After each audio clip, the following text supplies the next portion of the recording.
Human trafficking? That's a good question. I've heard stories about trafficking from Eastern countries into Amsterdam, putting them to work there in the red light district. The movie Taken, all right, with Liam Neeson. To be honest, I have no idea. No idea, nothing. Probably mainly illegals. You know, I know there's some issues in South Africa and some issues in other countries. I've also heard locally there is also problems picking up teenagers, runaways and whatnot, and young women in general. They just disappear. I met a guy at the Jackson County Fair, was very pleasant, and wanted me to show him around our city, which was Jackson, Michigan. Got in the car with him, offered me alcohol. The next thing I know, I was on my way to Detroit. I was put out on the streets. Was a virgin when I started, but quickly learned what I needed to do and stayed there for about 8 years. And then I got involved in substance abuse during that time. Human trafficking can be sexual of nature. It can also, sex trafficking. It also can be something such as forced labor, bringing people in to work in certain areas, certain farms, certain, peonage, things of that nature. The issue of human trafficking is really loss of control, and force and fraud are an essential part that someone has control over my life. It can be U.S. citizens, and it can be those who aren't here. It doesn't stop at men. You can have men, women, children. It really doesn't matter. We tend to focus on women, but and girls, but I do think boys are a significantly vulnerable population. Just everyone is a potential victim for this, whether you want to acknowledge it or not. It transcends everything between, sex, race, status in the United States. This boils down to power and control. And by using those psychological aspects, they can put a person in a situation where they're totally dependent on that person. He broke all my self-esteem, and then he tried to rebuild me into what he wanted. People look at that person as she can leave at her own free will at any time. In reality, she can't. You don't know the torment that goes on in that, for them. I mean, I had siblings even when I was trafficked as a child, and just hearing their screams in another room, it was the worst traumatic experience you'd ever even think of. I remember watching a lot of the girls be physically abused with coat hangers. I remember experiencing myself, and still have a lot of the scars from it, having bleach poured on my face and body, and then it just ate through my skin. Being taken as a slave or a worker, having all of your human rights and your privileges in the sense of you as an independent individual, that can be, in my opinion, very life-threatening. Every day for us is our last day. And people wonder why. Why don't you just quit? Why don't you just stop? We can't. We can't. That's all we know.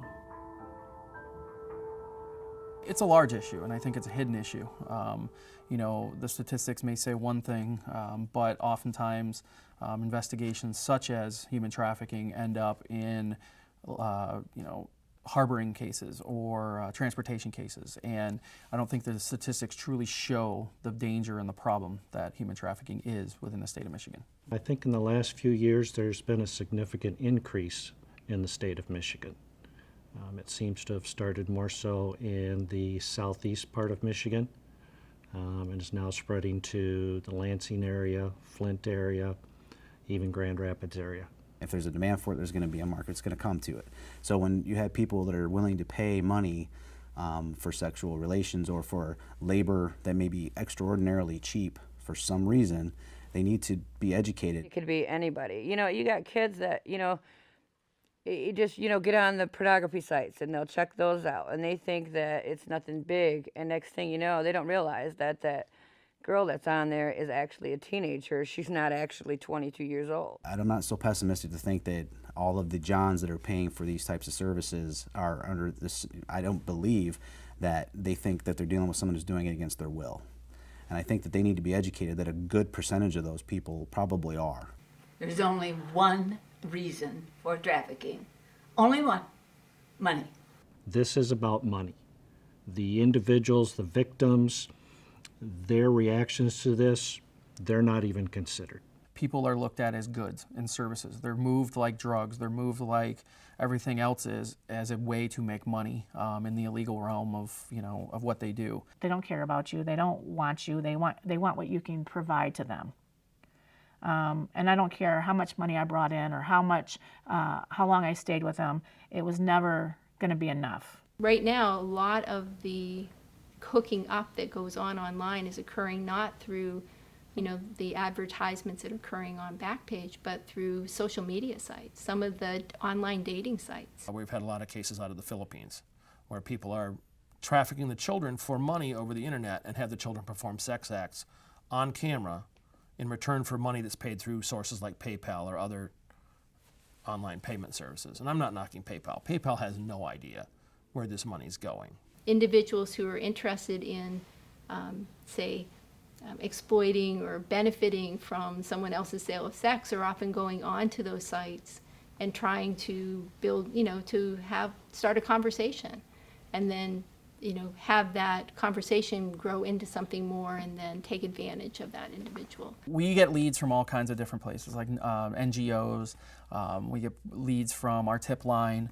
The leads feed into our office. We vet them. We look through them, run database checks. We look at all avenues of what the case may be. There are other sources where we get cases. I can't speak about them openly, but they come into us, and we then assign those cases out. And we have investigators that go out and start looking at these investigations. I think the biggest thing is just spreading the word and acknowledging the problem. The education is going to be the key to this whole thing, and to where we get to the tipping point where resources and law enforcement is effectively addressing the issue. You would have to make it aware for young people too in schools just as much as you could send out all kinds of flyers to adults and say, this is what you do, this is how you get help. But they're kids, they're in school, they don't know. Watch who your kids are talking to online.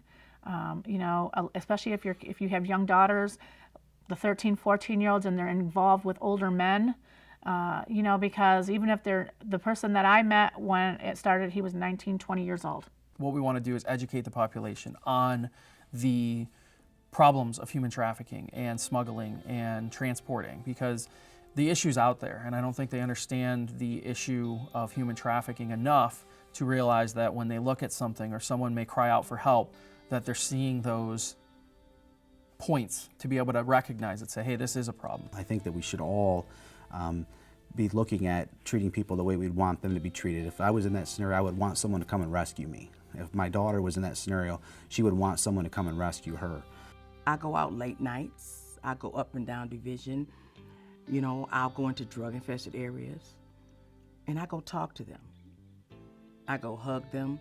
I go meet them where they are. I go to area hospitals. I go in and out of jails. I go wherever I need to go, and I will walk with them until they are ready